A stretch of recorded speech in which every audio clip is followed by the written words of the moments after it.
Okay? Ang ibanghelyo natin ngayon ay tungkol sa dalawa to, no? Actually, tatlo to.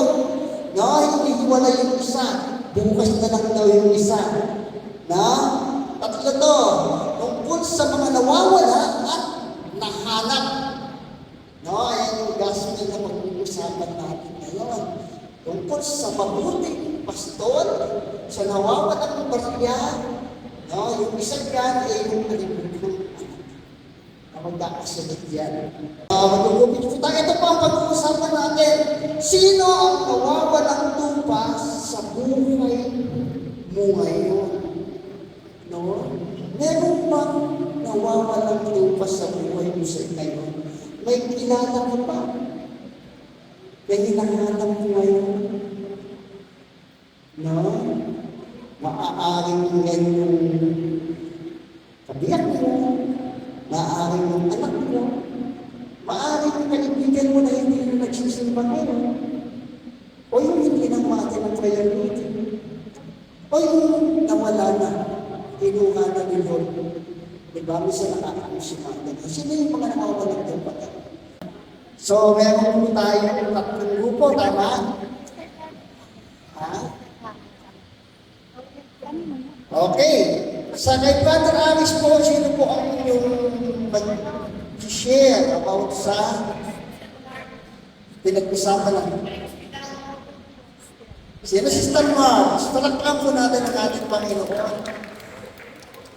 Yung sa inyo lang po, baka hindi na pa kayo nahirapan, huwag niyo idamay sila. No? Hindi sila kasali ngayon dito, baka okay, naikli lang po, para makabukutan. Magandang gabi po sa inyo. Siguro ang nawawalan tupa sa buhay ko ngayon, siguro masasabi ko yung pamangkin ko.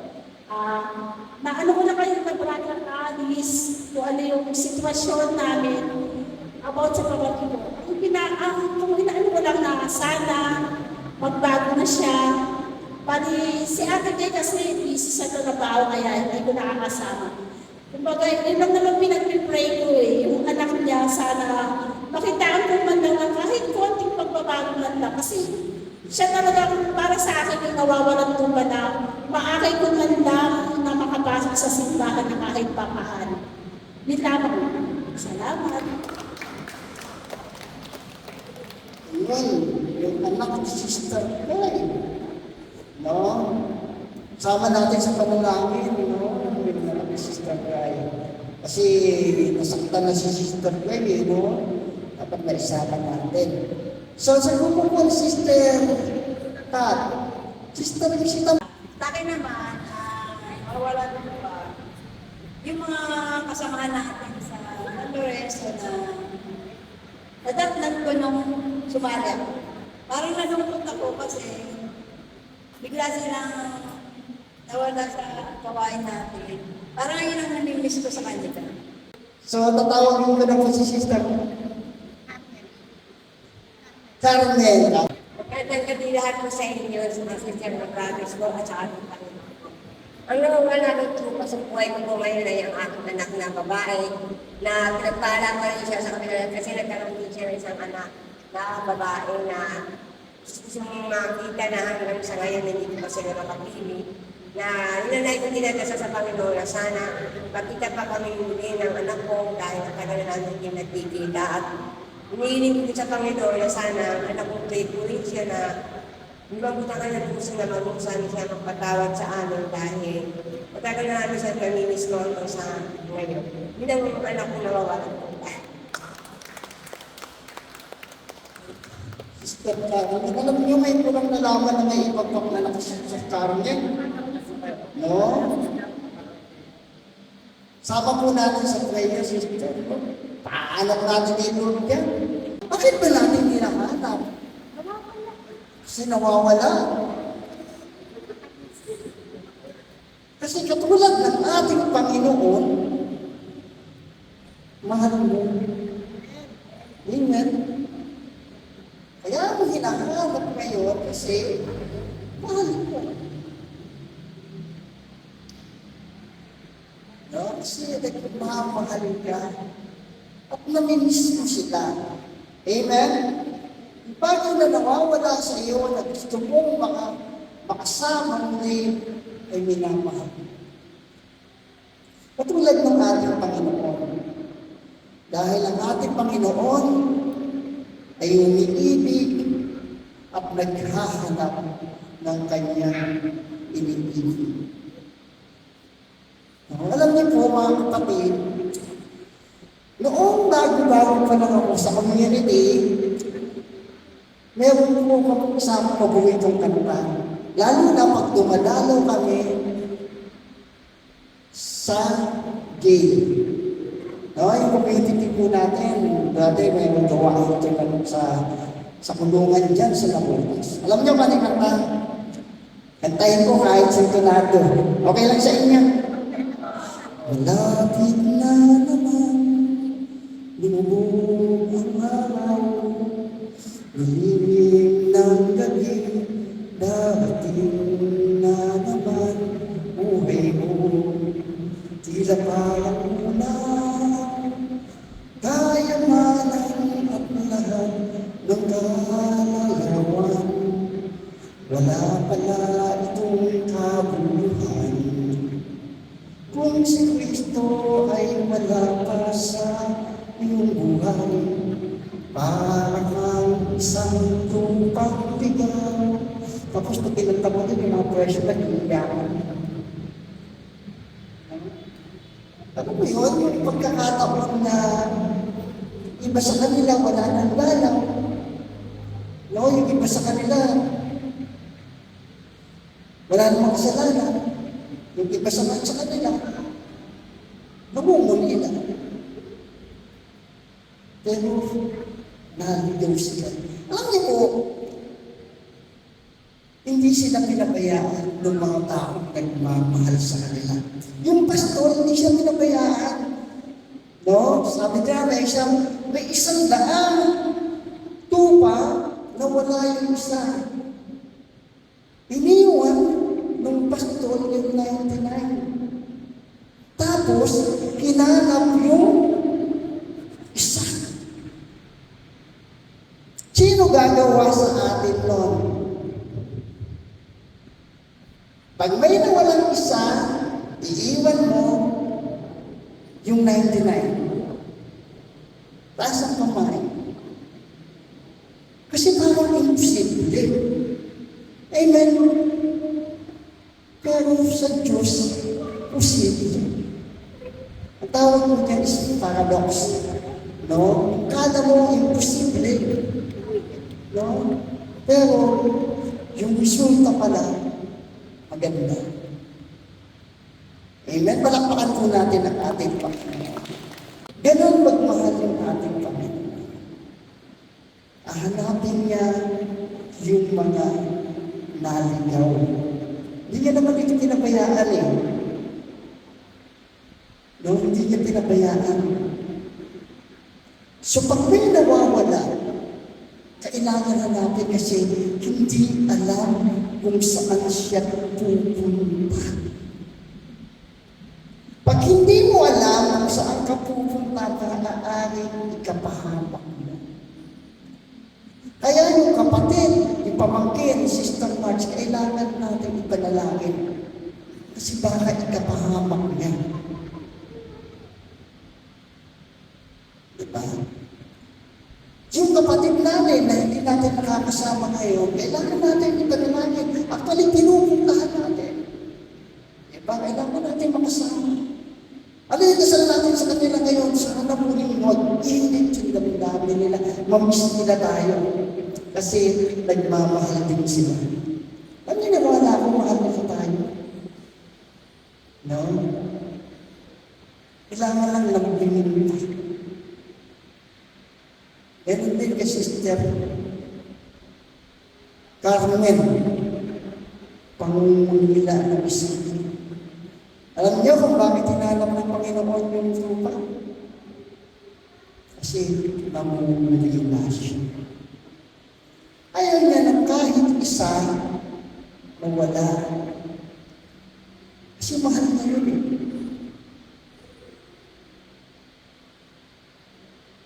No?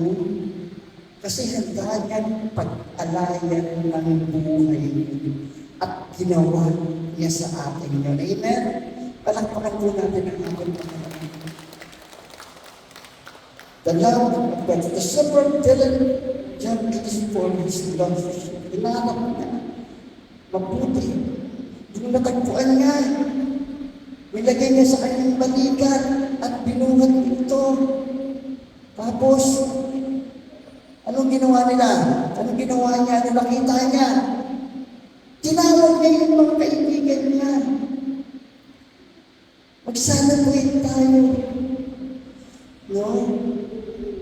Pagkaroon tayo salo-salo kasi nakita ko yung tupa kong nawawala. Ganun yung pagmamahal ng Panginoon. Pinapakita dito, mother and sister, kahit mag-isa ka lang. Kahit nag-isa ka. Kahit tingin mo, walang nagmamahal sa'yo. So, yung Diyos ang hanapin. Amen?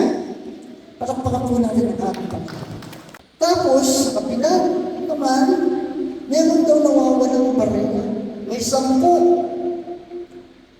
Nawala yung isa, ano ginawa ng babae? Hinanap niya, nagsindi siya ng ilaw. Tapos ng sindihan ng ilaw, nagwalis siya, naglinis. Hanggang matagpuan niya yung barya.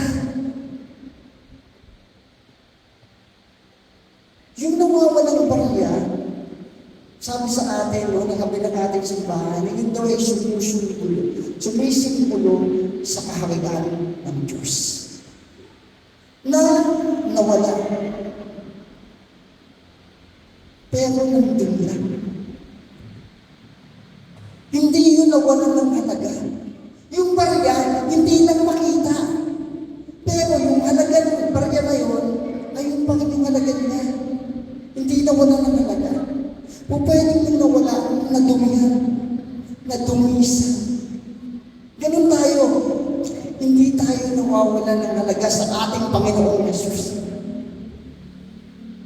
Nadumisan na. Kailangan makita. Paano makikita? Kailangan ng salita ng Diyos. Ayun yung ilaw. No? Yan yung magbibigay ng liwanag sa atin. Yung salita ng Diyos. Amen? Palakpakan po natin ang malakas ng ating Panginoon. Rejoice for the lost and found. Sabi doon kanina, nung nakita ng pastor yung tupa, tinawag niya yung mga kaibigan niya. Tapos yung isa naman, nung nakita ng babae, pinawawalan ba niya, tinawag niya yung mga kapitbahay niya. Para saan? Para magsaya sa kanya. Alam niyo mga kapatid, tuwing may isang tupa na naibabalik natin sa kawan, tutuwa yung Diyos. Doon sa langit, nagkakaroon ng celebration. Nagagalak sila. Kaya Sister Rosita, yung Diyos nagagalak dahil sinama mo yung mga bata nito. Sister, nagagalak ng Diyos dahil nakasama ka namin. Hindi na pinapanggit si Sister Agnes. Meron tayong bagong kasama dito, leadership. Ano pangalan po natin, Sister? Sister Melda, Ate Melda, no? Ito yung layunin ng community na ito. Yung mga kasama namin, 2 minuto, natuwa naman ako. No? Nabis ko na itong mga ito eh, hindi na nagpapakita sa Sanluwenso, dito ka lang pala matatagpuan. Nagkukwento na po sila dito. No, nakakatawa. Ayun na po silang sinasamahan ko yung dito. Ayun na yun sa atin. No, ayun po. Natutuwa yung ating Panginoon. Tuwing may mga ganitong pagkakataon, tuwing may nangyayaring tayo sa simbahan, tuwing naiintindihan, pinagsasaluhan natin yung salita ng Diyos, may Diyos na natutuwa sa atin. Palakpakan po natin ang ating Panginoon. Ayon po sa ating katekismo, sa pagtatapos ng talinghaga ng nawawalang lupa, inulit ni Jesus na ang pag-ibig ng Diyos ay walang sino mang ibinubukod. Walang itinatanging ng Diyos. Wala siyang, eto gusto ko, ikaw hindi. Lahat tayo. No? Sinasabi sasama-sama niya. Kaya hindi ka looban ng iyong Amang nasa langit na mapahamak ang isa man sa maliliit na ito. Ganun mag-isip ang ating Panginoon. Hindi katulad natin, hindi katulad ng tao. Ang Diyos, wala siyang itinatangin. Kahit mabuti mo sa papaunanin niya. Sabi po sa Pedro, 2 Pedro 3:9, ang Diyos Ama ay nagpapahinuhod sa inyo, sapagkat hindi niya nais na mapahamak, kundi nais niya na ang lahat ay nakakarating sa pagsisisi. Lahat ang magnanais magbalik sa loob sa Panginoon, laging welcome doon sa ating Panginoon. Amen. Palapakan po natin ang anak sa Panginoon. Sana po, lagi natin bigyan ng pagkakataon itong kawan na ito, itong community na ito. Kasi hindi ito magnanais na kakapahamak niyo. Ito yung magnanais na kakapahamak ng bawat isa. Ganon ang community ng charismatic ng Santa Clara, ng Santa Lorenzo. Hanapin pa po natin yung ibang mga kasama natin. Kunti na lang po. Dati ang ganyan lang po tayo kay Sister Imelda, kay Ate Imelda. Nadagdagan na tayo ng 3 po. 10 na lang, puno na po. No? Ikakahit na po natin po sa dito. No? Hindi po imposible yan kapag nakikipagtulungan tayo sa Diyos. Para po natin ang ating Panginoon.